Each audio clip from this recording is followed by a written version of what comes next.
This story is set in Russia in May 1942, when World War II was at its most intense. Soviet forces were fighting desperately against Germany. In the eastern regions, German positions were constantly bombarded by Allied attacks day and night. Meanwhile, in the west, the city of Leningrad was still under siege, and Soviet soldiers kept fighting to defend their territory. Far behind the Soviet defense lines, there was a village called Vascov that seemed calm and far from the chaos of war. The villagers lived their lives as usual. Some farmed, cooked, and took care of their homes. This place was also often used as a stopover point and a secret base for a Soviet anti-aircraft unit. One day, a group of Soviet soldiers arrived at the village. The village women welcomed them warmly. The soldiers ate together, partied, and drank until they got drunk. But the mood changed when one soldier became jealous because his friend was flirting with a woman he liked. A fight broke out. One of the village women immediately called Lieutenant Vascov to calm things down. Unfortunately, Vascov himself had trouble controlling his men, who were already too drunk. Because of that incident, Vascov ended up getting scolded by his superior. Vascov finally admitted that he couldn't handle disciplining soldiers who liked to drink and cause trouble. He asked to be sent new troops who were more stable and didn't like getting drunk. The request was approved, and the old soldiers were transferred elsewhere. Now Vascov had to guard the village alone. 2 days later, a village woman informed him that the new troops had finally arrived. Vascov immediately went out to welcome them, and he was instantly shocked because every member of the unit turned out to be female. Even though he was surprised, this was exactly the kind of unit Vascov had asked for: soldiers who didn't drink alcohol and didn't cause trouble. Vascov then ordered them to build a temporary base in the wooden warehouse. That was when his attention was drawn to a quiet female soldier named Liza. Curious, Vascov asked where Liza was from. Liza answered that she came from rural Siberia, an answer that impressed Vascov because it was extremely far away. Not long after that, a senior soldier named Nova asked about the toilet. The problem was that there were no such facilities there yet, so they had to build one first. Vascov then left with a village woman to discuss the matter, while the female soldiers who were left behind secretly started watching and taking an interest in Vascov.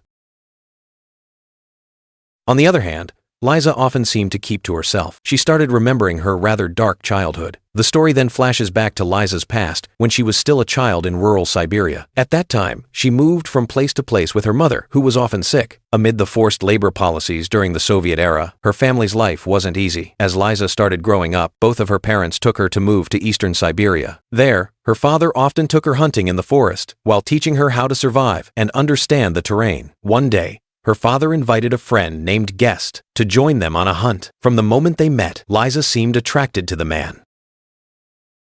That night, Guest was alone at the inn when Liza suddenly came to see him and tried to flirt with him, asking him to play together. Guest was shocked by Liza's behavior. He explained that he had come because he was invited by Liza's father to help watch over her and provide guidance. Because of that, Guest rejected Liza's advances. Hearing the rejection, Liza immediately felt disappointed and then left in anger.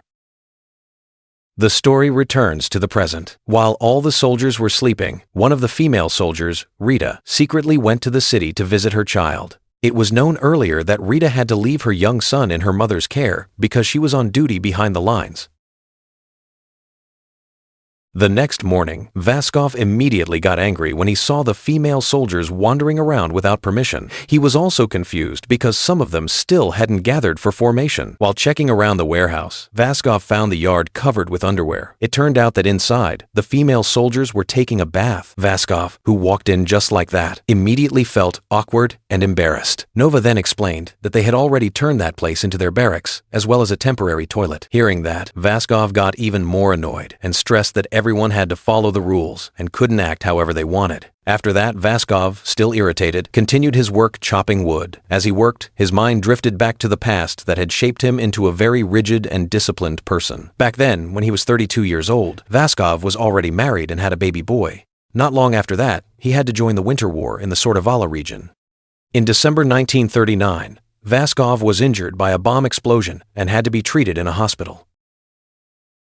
At the same time, Vascov received bad news that his wife was cheating on him and had left with another man. Vascov eventually divorced his wife. He sent his young son to an orphanage, but a year later, the child died. Loss after loss shaped Vascov into a harsh, closed-off, and highly idealistic man. To this day, he's known as a strict leader who doesn't tolerate even the smallest mistake. Back in the present, Vascov was going about his usual routine. Suddenly, the female soldiers rang the emergency bell. A German aircraft was spotted approaching. Everyone immediately went on alert, gathered up, and started aiming with binoculars and firing mortars, but several of their shots missed. The German plane then returned fire. The air attack killed several of the female soldiers on the spot. Vascov, who arrived late, immediately helped evacuate the wounded women. Meanwhile, the other soldiers kept attacking until they finally managed to shoot the plane down. The German pilot jumped out with a parachute. When the women were about to shoot him, Vascov stopped them because the pilot could be used as a source of information. But driven by emotion and the chaos of the situation, the women still shot him dead. This made Vascov extremely angry, and he threatened to give severe punishment. Vascov's harsh words made Rita remember her past. Flashback to 1941. At that time, Rita followed her husband, who was assigned to guard a village. Her husband was a soldier, and they lived fairly peacefully in that village until they had a child. But a few months after giving birth, German troops suddenly attacked in large numbers. Thousands of soldiers entered the village, blew up houses, and slaughtered civilians without mercy. Rita was seen trying to escape while carrying her baby. Meanwhile, her husband fought desperately until he was killed by a bomb. Rita could only cry as she witnessed it, but she still had to run to save her child. The story returns to the present. Vascov's superior arrived with 3 additional female soldiers. He inspected the unit's condition, and Vascov reported that they were performing well. After that, the superior called Rita aside and asked her to look after the 3 new soldiers because they came from wealthy and influential families. The 3 of them were still in military school and were looking for a place to do field practice. According to the superior, this village post was the safest place for them. Rita then met them to get acquainted. The first was named Xenia, then Galia, and the last was Sonia. The scene then shifts to Xenia's past. She was the daughter of a high-ranking Soviet military officer who had just moved to Moscow. One day, her father introduced Xenia to his friend, Colonel Luzhin. It didn't take long for the 2 of them to become attracted to each other. Xenia's mother warned her that Luzhin already had a wife, but Xenia ignored it. Their relationship continued until they eventually got married. Back in the present again, Vascov gathered all the female soldiers and congratulated them on successfully shooting down the enemy aircraft. As a reward, Vascov gave them a bit of freedom to do activities. The women immediately used the time to build a simple sauna and take a bath. After finishing their bath, they got dressed up and relaxed. Xenia then apologized to Liza because earlier she had only been joking about Vascov. It turned out Rita had mentioned that Liza liked Vascov. But instead, that made Liza the target of teasing. Her friends said that actually almost all the women there were also interested in Vascov. Seeing Liza being humiliated, Rita immediately stood up for her. Rita said that feelings of love weren't something to joke about. The argument started to heat up. Luckily, Xenia quickly calmed things down by starting to sing. Her beautiful voice made everyone fall silent and captivated. After finishing her song, Xenia suddenly looked gloomy and chose to be alone. Her friends immediately asked what was wrong. Xenia then admitted that the song reminded her of a dark past. The scene flashes back to the city of Tallinn in August 1941. At that time, Xenia's entire family was kidnapped by Nazi forces because they were suspected of having ties to high-ranking Soviet military officials. Xenia herself was successfully hidden by local residents nearby, so she survived. However, from her hiding place, she still witnessed the massacre carried out by the enemy troops. All of her family members were killed. After that, Xenia managed to escape to a Soviet base where her husband Luzhin was stationed. Luzhin was shocked to see the condition his wife was in. Since then, Xenia was trained privately to become part of the Soviet military. She had only one goal: to seek justice for her family's deaths. The story returns to the present. Rita is seen walking alone in the forest. Not far from her, an old man is riding a bicycle, then stops for a moment to pee. Not long after that, 2 Nazi soldiers suddenly appear, point their guns, and kill the old man. Rita happens to hear the noise. She peeks out and sees the 2 enemy soldiers at the scene.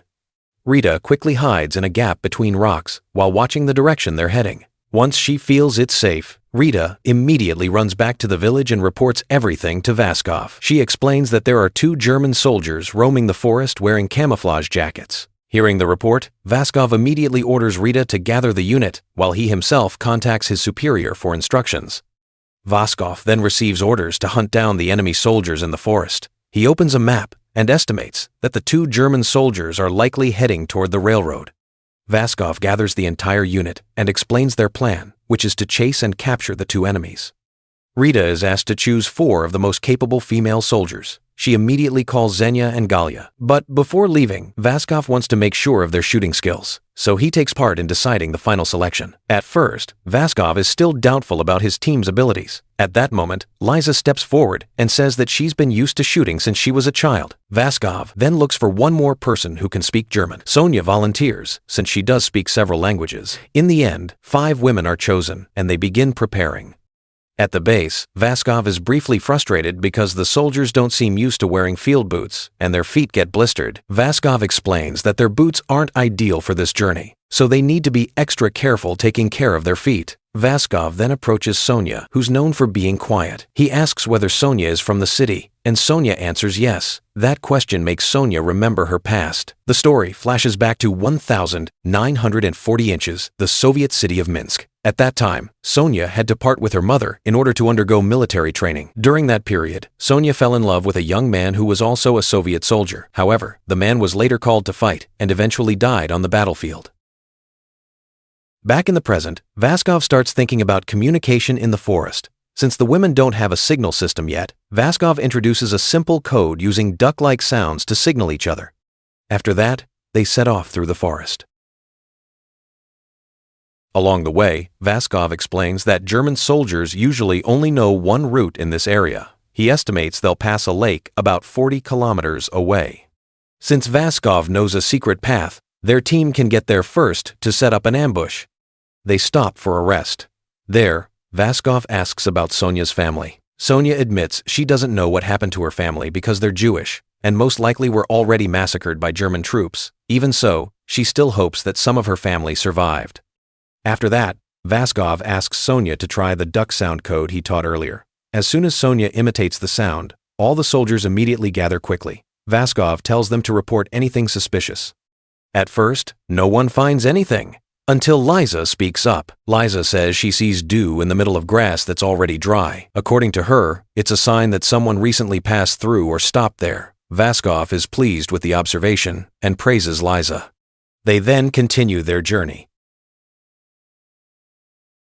Not long after, they reach the quicksand swamp. To cross it, they prepare logs as stepping supports. They move in a line, slowly entering the mud. Vascov keeps reminding them not to stop so they won't get sucked in. But Galia suddenly stops because her boot comes off. The situation instantly becomes tense when one of them starts getting pulled into the mud, causing everyone to panic. The women quickly extend logs to each other and pull while continuing to move forward. After a tense struggle, they finally manage to cross safely. The journey continues. Vascov and his unit then climb up a cliff and rest near a waterfall. The women take the chance to bathe and wash the mud off their bodies. Meanwhile, Vascov knits fabric to make a new pair of shoes for Galia. After he's done, Galia thanks him for the new shoes. Seeing that, some of the other soldiers start to get jealous and try to get Vascov's attention. Realizing they're starting to lose focus, Vascov immediately orders everyone to get ready because the journey has to continue. Sometime later, they finally reach the lake that's believed to be the only route the German soldiers will take. Vascov explains that behind the mountain there's another lake, and the German unit will likely walk between the two lakes toward the Soviet railway. The enemy's goal is clear. They want to destroy the railway line. Because of that, Vascov immediately tells everyone to look for large rocks to use as firing positions and cover. They move down to the edge of the lake and start setting up their positions as best as they can. Each female soldier takes her assigned spot and gets ready, according to her role. As night approaches, it's Vascov and Rita's turn to stand guard. They wait for a long time, but there's still no sign of the German unit passing through.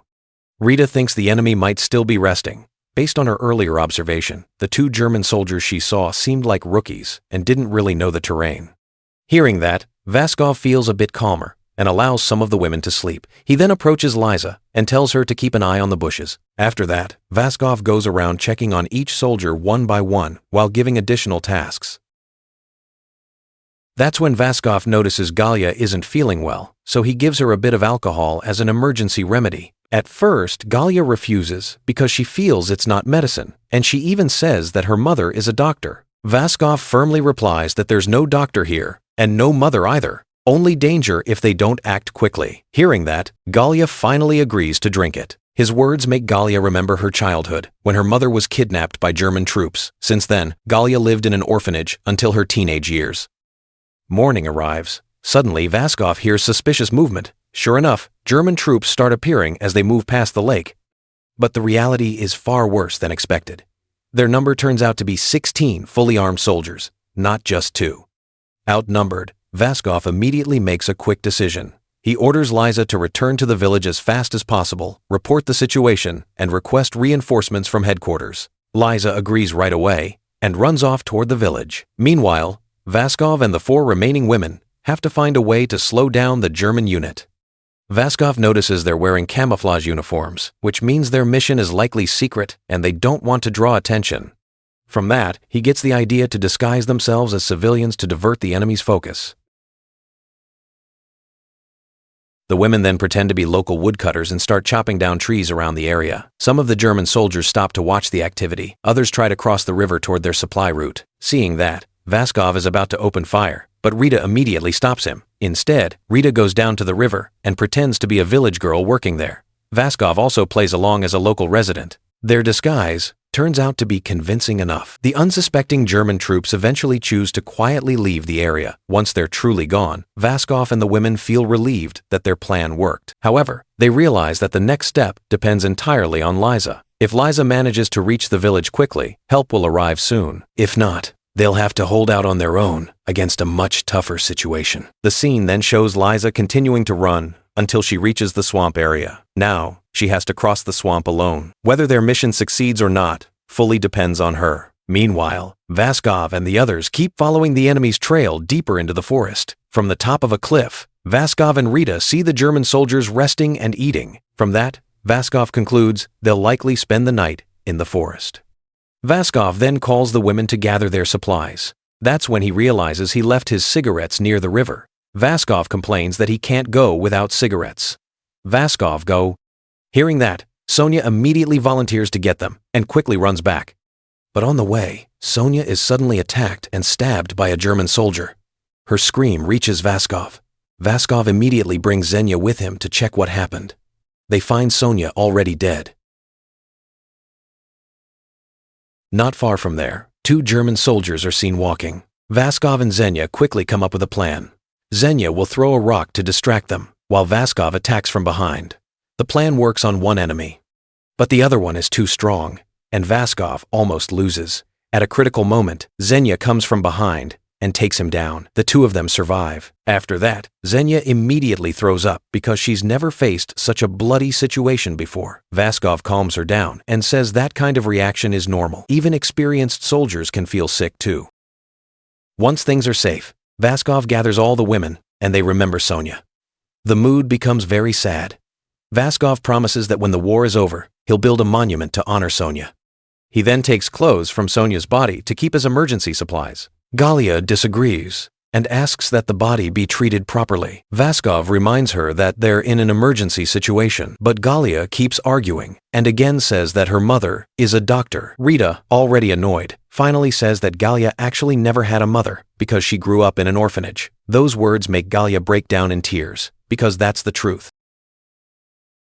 They then move again as fast as possible because their position has already been discovered by the enemy. Not long after, Vascov runs straight into German troops and immediately throws a grenade. The explosion takes down many enemies. A firefight breaks out until the German troops finally retreat due to heavy injuries. After the battle, the women are upset because Gallia didn't fire a single shot. They see her as nothing but a burden. But Vascov doesn't scold her. Instead, he asks Gallia to carry out the mission with him. The team is split in 2. Vascov goes with Gallia, while the others move in a different direction. Along the way, Vascov and Gallia find the body of a German soldier who seems to have been killed by his own comrades. Vascov explains that on their side, soldiers who are considered a burden can be eliminated. That explanation makes Gallia realize even more how cruel war really is. Soon after, they see German troops passing by, and Vascov immediately tells Gallia to hide. Their position is actually safe, but in her panic, Gallia suddenly runs out while screaming for her mother. In an instant, she's shot dead. Vascov fires back right away, but the enemy numbers are too large. He's forced to retreat while looking for a way out. A chase follows until Vascov throws himself into a swamp. From above, The German troops keep shooting. Thinking Vascov is dead, they finally leave. Vascov turns out to still be alive. He manages to cross the swamp and then passes out from exhaustion. The next day, when he wakes up, he sees Liza's stick and uniform stuck in the swamp. From that, he realizes Liza didn't make it across, and most likely drowned in the mud. Vascov cries, thinking about the 3 women who were with him, still young and innocent, yet forced to die on the battlefield. After that, Vascov moves on alone. He starts hunting the German troops, one by one, in silence. Later, he returns to the starting point by the river, and finally meets Xenia and Rita again. There, Vascov tells them they've lost 3 people. Galia was killed in the firefight, Liza was lost in the swamp, and Sonia had already died earlier. Their ammunition supply is almost gone, and even the remaining grenades can't be used. Even so, Xenia and Rita keep encouraging him, and believe they can still hold on. Now only the 3 of them remain. They know their chances of survival are very small, because dozens of German soldiers will arrive soon. Vascov orders them to prepare to fight to the end. They take their positions, and as soon as the enemy appears, they open fire. A fierce firefight breaks out. The German troops spread out and slowly surround Vascov's position. Rita is shot in the shoulder. Not long after, a German soldier throws dynamite toward her. The explosion leaves Rita critically wounded. Vascov rushes over and tries to help her. Meanwhile, Xenia deliberately draws the enemy's attention and runs toward the forest so they'll chase her. The chase continues until Xenia is cornered at the edge of a cliff. The German troops shoot at her non-stop. Xenia falls down and dies there. On the other side, Rita's condition is too severe to be saved. Half of her body is destroyed by the explosion. Rita knows she doesn't have much time left. Vascov gives her a pistol to protect herself, while he plans to go to the village to look for help. Before parting, Rita says that she has a child and asks Vascov to take care of him. Vascov promises that he will. A few steps after leaving the place, a gunshot is heard. Rita chooses to end her own life. Vascov keeps walking. In the middle of the forest, he finds a group of German soldiers resting. When they let their guard down, Vascov attacks and shoots them until only 3 remain, who finally surrender. Vascov captures them alive and forces them to march toward the village. When they reach the river, Vascov is close to passing out from his wounds and exhaustion. Luckily, Soviet reinforcements arrive just in time and immediately evacuate everyone. Vascov becomes the only survivor of that small team. All of them are later awarded for their sacrifice. Rita's child is taken in by the village, and his safety is guaranteed. But Vascov's duty isn't over yet. New female soldiers are sent back to the village, and once again, Vascov is trusted to lead them. That makes him constantly remember the women before, who fought with little experience, yet still bravely faced the war. That's where this story ends.